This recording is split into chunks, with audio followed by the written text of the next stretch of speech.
What's going on, everybody? Welcome to Beyond the Screen. It's your girl Jasmine. In this video, we are going to be talking about Big Brother 19, episode number 3.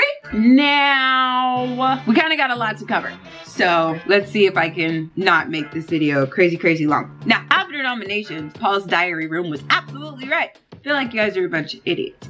Paul came very close to winning last season. He's definitely a threat, and he's going to be a problem if they don't get rid of him. I was fully expecting him to be on the block every single week, so yeah. But everybody decided that they hated Megan.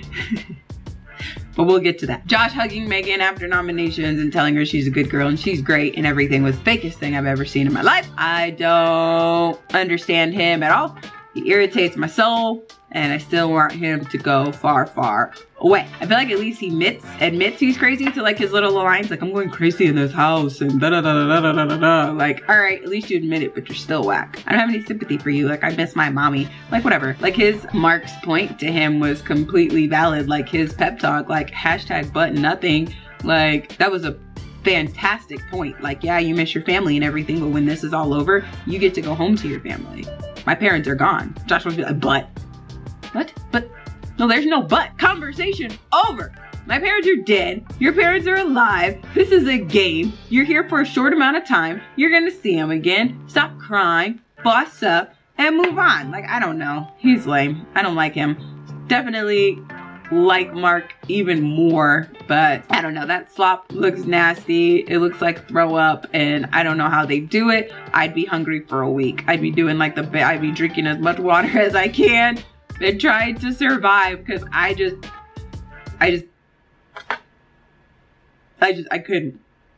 do it. It was interesting to me though that Cody took have-not volunteers and didn't automatically put up his nominations as have-nots and then ask for volunteers, or put up Paul and all this types of all the people that he's already proclaimed that he hasn't liked. I thought that was interesting. Now the spike beds in the have-not rooms are absolutely savage. Like, nobody's really gonna lay on those, so it's like, what, everybody's just gonna like curl up on the floor? Like, it's just the weirdest thing. I mean, I guess that's the point, for like the room to be uncomfortable, but like, would you like lay in between the spikes? Like, Josh can't lay in between them spikes. Like, what? I don't know. I thought that was weird. Is that your way of like forcing all of them to like squish up in between the beds? Yeah, hashtag savage, because I don't know how they're supposed to work that out at all. I think that the have-not temptation is cool. I think that you having the ability to escape is pretty fantastic. So, you know, they've got the two lock boxes on the wall. And if you're the first have-not in the diary room that week that asks for the key, you get the key. Trick is, you gotta open the right box. One box is the have-not escape. One box adds on another have-not week, which is a huge risk to take when you're in the Big Brother house, unless you've done it before. So Paul, kudos to him. He got the key and he got it right. So he escaped being a have-not. He got lucky. Let's go, Paul. Megan.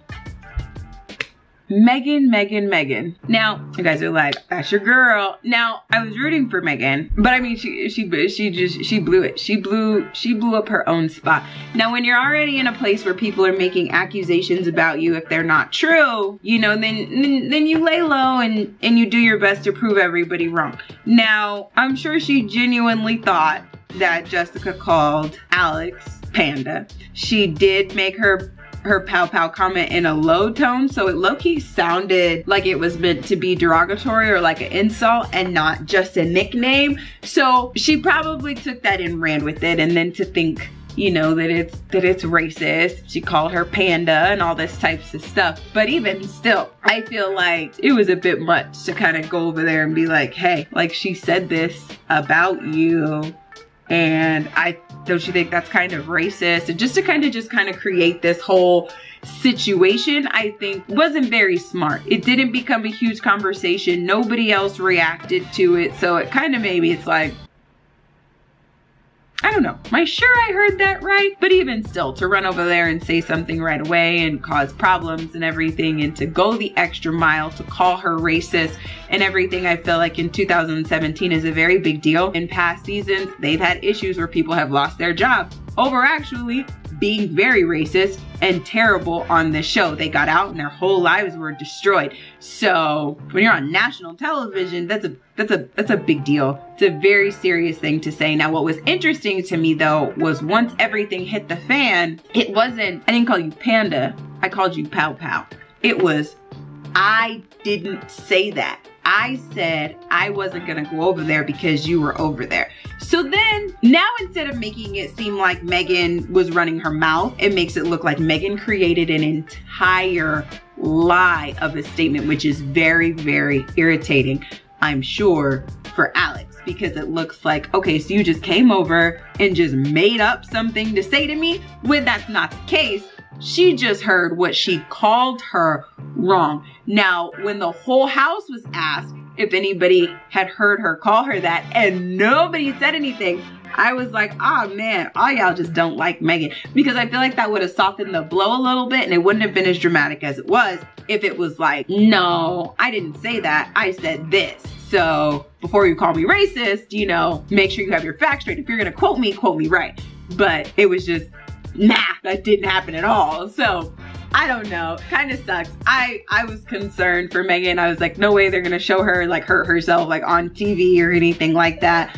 Then she was just distraught. I feel like it was just a super bad week for her and I don't blame her for leaving. She kind of set herself up, but I mean, hindsight's 20/20. Hopefully she looks back at it and understands. I mean, with one of the producers, somebody should have told her like, okay, you misheard. Like, that's not what she said.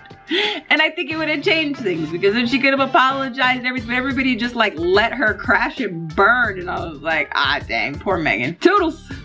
She's gone now, so it's over. There's not really anything we can do about it. It was just sad to watch. The Den of Temptation. Everybody gets a chance to go in. America gets to vote who gets the temptation or who gets to be tempted. If you decide to take the temptation, it unleashes a curse upon the house and something bad is going to happen to somebody else. No surprise, fan favorite Paul got picked to be the first person to be tempted and he was offered 3 weeks of safety, no time on the block, and he cannot be nominated. This remains a secret unless someone tries to nominate him. Penalty for the house for Paul accepting this is somebody's going to be in jeopardy for 3 weeks. Yikes, that's intense. I feel like that was a smart one to accept, being that he's the only vet in the house and he's a strong returning vet and a fan favorite. Obviously, like he's killing it this week. So I don't know. It's gonna be interesting. I'm interested to see who ends up being the person, and then I'm interested to see if anybody has the guts to even put Paul up for noms and what will happen if it gets revealed that he is the one that accepted it. So I guess we're gonna see. Alex got some cool points for me because I thought that it was really cool that she was honest with Cody when he asked her what her thoughts are and her plans would be and all that types of stuff if she was HOH. Now talking to the person who is the poster child for what he does and doesn't respect of people, I was like, oh, that's what's up. Like, oh, Alex, for being real about what you do. And then he turns around and nominates her as the replacement nominee. Can't respect someone who says that, you know, they'll do whatever and is trying to get on your good side to stay in the house, and I just can't respect that, and it's so cliche and da-da-da-da-da. Well, what's not cliche is being honest with someone in the Big Brother house and telling them what your strategy would be, which would be to break up the couples. Now, you got what you wanted, you still put her up for elimination, which makes everything you said about Megan not make any type of sense at all.